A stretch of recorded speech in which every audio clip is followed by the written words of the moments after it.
Hello everybody! In this video, we're going to learn about rotation matrices. Now, recently we've learned about linear vector functions. A vector function is a function which takes a vector as input and returns a vector as output. A linear vector function also satisfies these two equations. F of vector v plus vector w is equal to f of vector v plus f of vector w, and f of a constant c times a vector v is equal to c times f of the vector v. In other words, linear functions simplify very nicely with respect to the basic vector operations. In the previous video, we learned that linear functions can always be written as a matrix vector product, and in that matrix, the two columns, assuming we're talking about two-dimensional vector functions, which we are, those columns would be f of vector I and f of vector j, where the vector I and the vector j are the standard basis vectors in two-dimensional space. Now, this is a really powerful observation. Right? This tells you that linear functions, it's really easy to write down formulas for them. And one thing that we'll often want to do is calculate a function that corresponds to some interesting operation. And in this video, we're going to do just that. So here's a possibly surprising fact. Let's say we want to derive a formula, calculate a formula for rotating points around the origin by some kind of an angle. Right? So here's an example. Right? Maybe I want to rotate points around the origin counterclockwise by 30 degrees. Right? So I want a function which is going to rotate this orange point to this orange point. That same function should rotate this green point by this green point. It should rotate this purple point into this purple point. In each case, the angle between these points, I think of that as the angle between the vectors from the origin to each of these points. Each one of these angles is 30 degrees. Could we calculate a formula for that? One of the biggest misconceptions about linear functions is that they're all based around lines, and this looks like we're working with parts of circles. How could that be linear? But remember, a linear function just satisfies these two equations. Right? So we're actually going to derive a formula that lets us calculate things like this.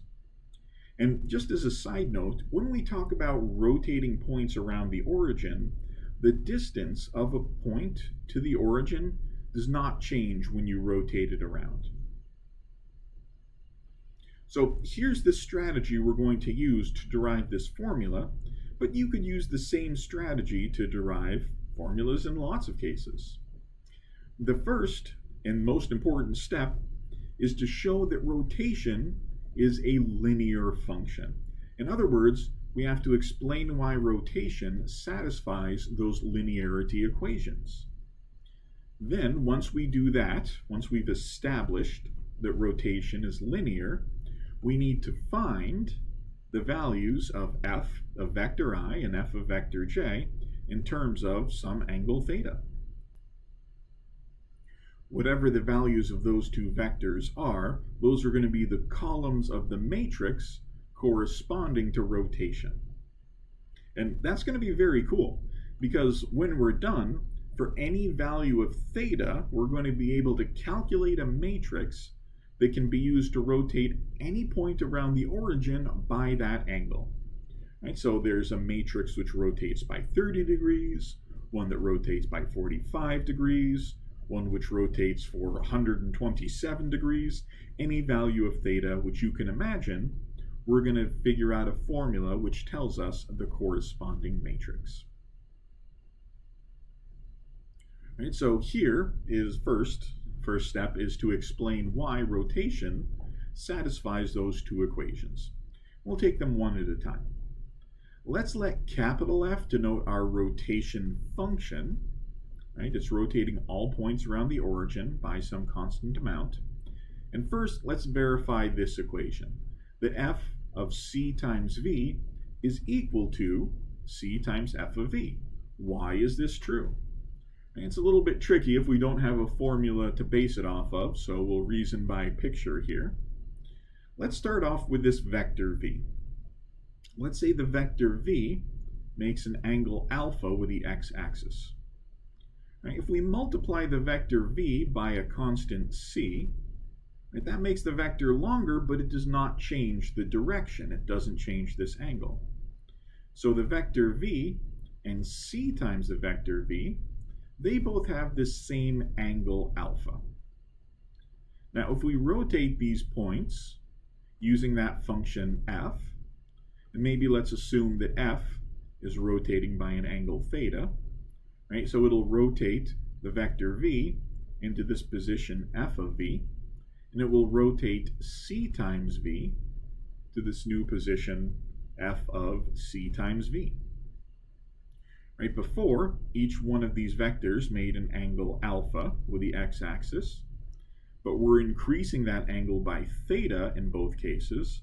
So now, f of v and f of c times v, they both have the same angle, alpha plus theta, with the x-axis. Right, so we know that f of v and f of c times v are in the same direction. But also, if you start with f of v and then multiply that by a constant, so c times f of v, again, multiplying by a constant does not change the direction of a vector. Right? So this is also pointing along this direction. Next, let's talk about the length of vectors. What is the length of f of c of what is the length of the vector f of c times v? Remember the double bar notation? That means the length of that vector. Well, the length of this vector is the same thing as the length of c times v. Right? Because rotating a vector back and forth does not change its length. So this length is equal to this length of c times v. Now, multiplying a vector v by a constant c really just makes it c times longer. So the length of c times v is equal to c times the length of v. And so that establishes this next equality.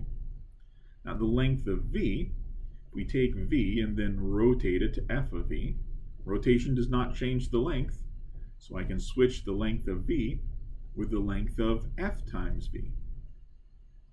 But then, if I take the length of f times v and multiply that length times c, that would be the same effect as calculating the length of c times that vector, f of v.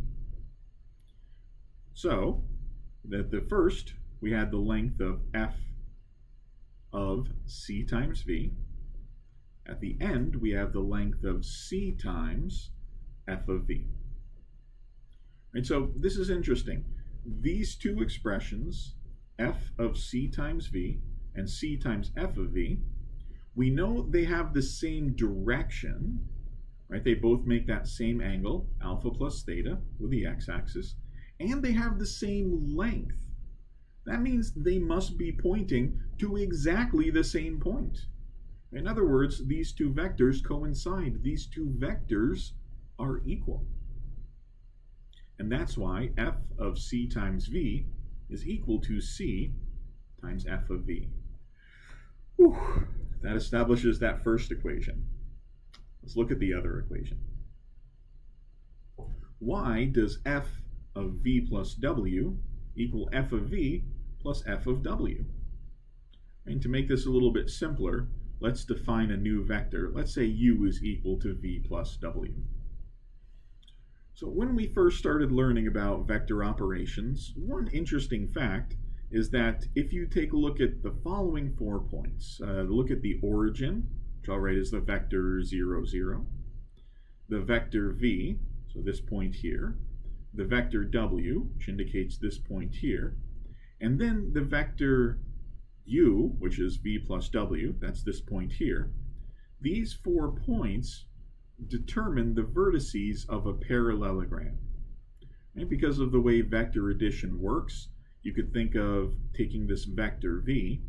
Equivalently, you could move it to this position. So the starting point of v aligns with the terminal point of w. Right? So this vector v lines up perfectly with this side, and this vector w lines up perfectly with this side. And so this shape is a parallelogram. And so these four form a parallelogram. If we apply a rotation function f to all these points, right, if we rotate a parallelogram, the result will be another parallelogram. So f of 0, f of v, f of w, and f of u. Right, those 4 points also form a parallelogram. But we could think about this parallelogram in a different way. Let's say you just started with the points 0, f of v, and f of w. Because of the way vector addition works, you know that f of v plus f of w will also give you the 4th point of a parallelogram. And so these 4 points also form a parallelogram.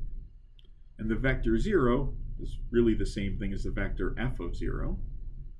Right? So if you have 3 points of a parallelogram which agree, the 4th points must also agree. In other words, f of v plus f of w must be equal to f of u. Right? Those two things coincide. Remember what u was? U was v plus w. And so what we have is f of v plus w is equal to f of v plus f of w. That establishes that this second linearity equation works. Right? Hopefully everybody's convinced. In other words, rotation functions satisfy both of those equations. Right? Since both of these are true, when f represents rotation, we know that rotation is a linear function. That means that rotation can be written using a matrix multiplication where the columns are f of I and f of j. So to figure out this matrix, we need to figure out the values of these two. And remember, I is the vector 1, 0, and j is the vector 0, 1. We'll first turn our attention to calculating f of I. So let's look at this diagram right here. Here, along the x-axis, that's the vector I. That's the vector 1, 0. That has length 1. And let's apply the function f. So we're going to rotate it into this new position. So this vector is f of I. And just like the vector I, the length of f of I is 1. What we'd like to do is calculate the coordinates of this terminal point right here. We'd like to figure out where this is. So we'll call this point x comma y. If we drop down a perpendicular line here, we can actually make a right triangle. Right? This is the angle of rotation. We'll call that theta. Adjacent to theta is this side right here, the horizontal. And opposite from theta is this side of the triangle, the vertical. Now, from the definitions of the trigonometric functions, we know that sine of an angle is equal to the length of the opposite side divided by the length of the hypotenuse. But here the hypotenuse has length 1. So sine of theta is the opposite side. Right? The length of this side is sine theta. Cosine theta in trigonometry can be calculated as the length of the adjacent side divided by the length of the hypotenuse. But just like before, the length of the hypotenuse is 1.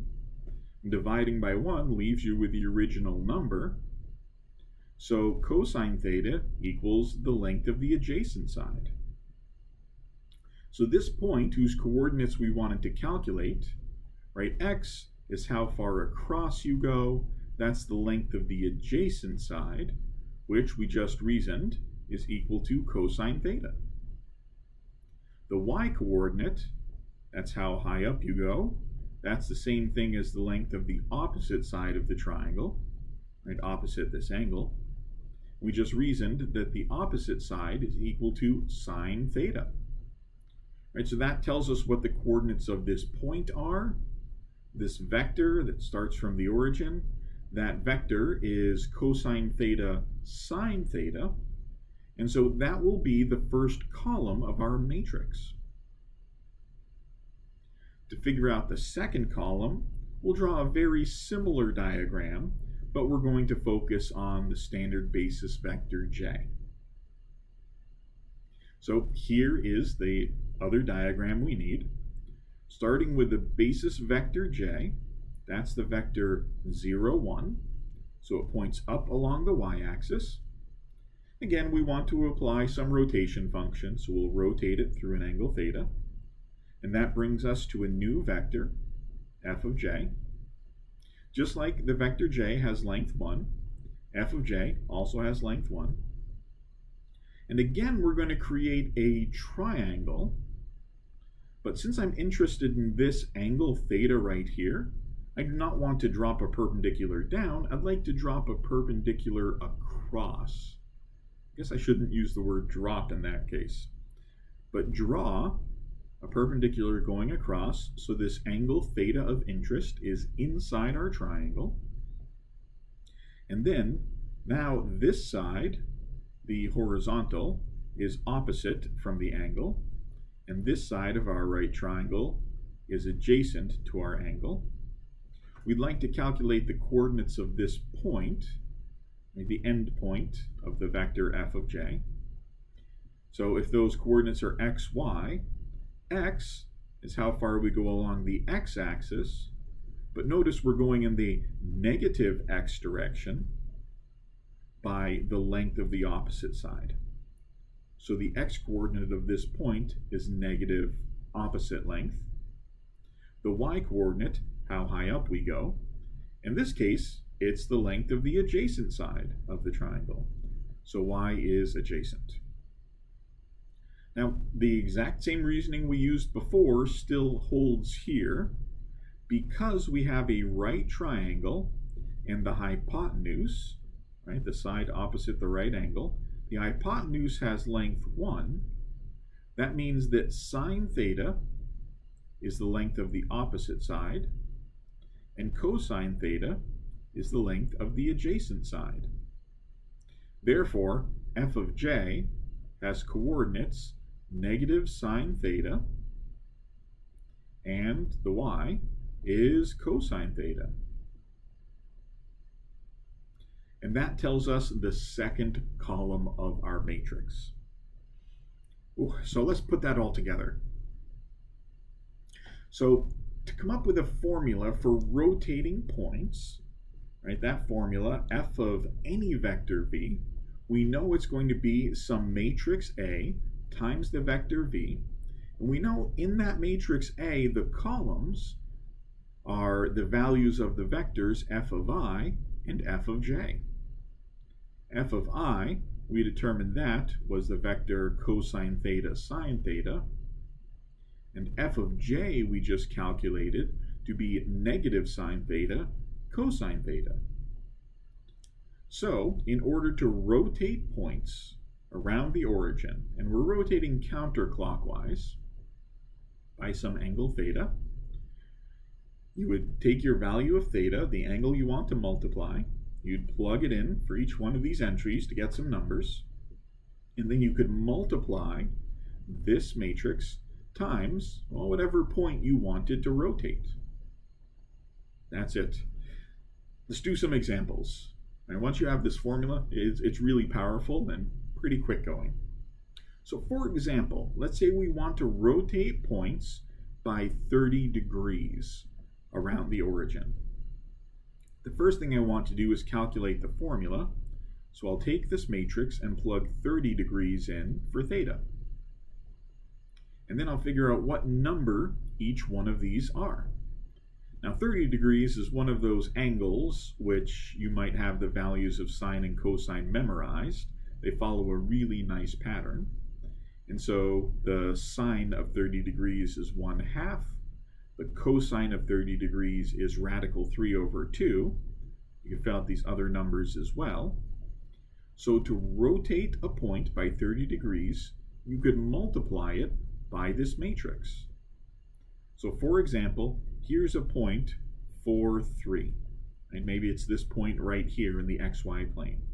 Then I want to rotate it to this new location. Right? So I want this angle to be 30 degrees. Starting at the point 4, 3, what are the coordinates of this new point? Well, take this matrix and multiply it by 4, 3.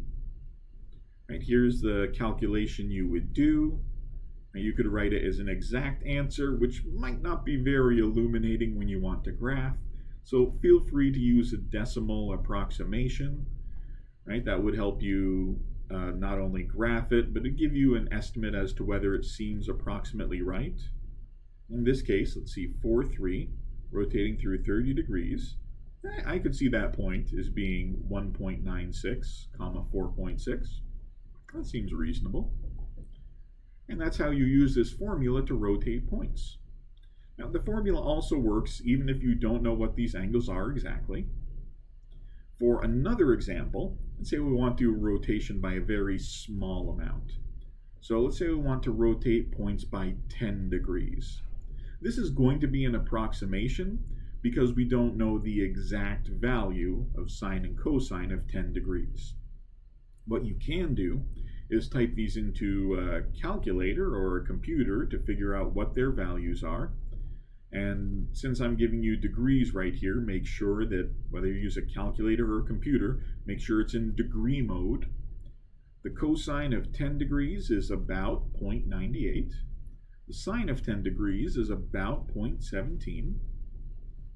And so the formula for rotating points by 10 degrees would be this matrix times the vector or the point xy. As an example, let's say we want to rotate the point 3, 1 by 10 degrees. So that's a very small angle. I drew it a little bit large here to exaggerate for emphasis.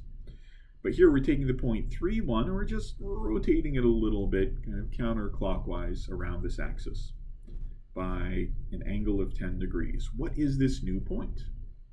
Well, we could calculate this matrix times this vector and do our dot product decalculations. You see this is 2.77 and 1.49. Right, so this point is really actually very close to this point. And that seems reasonable if you're just rotating it by only 10 degrees. Now, as I like to say, you learn math by doing math, so you should try one of these as well. So I'd like you to find the rotation matrix for the angle theta, which is 45 degrees, and use it to calculate the result of rotating a point 6, 2 by an angle of 45 degrees. Okay, good luck with that. Thanks for watching.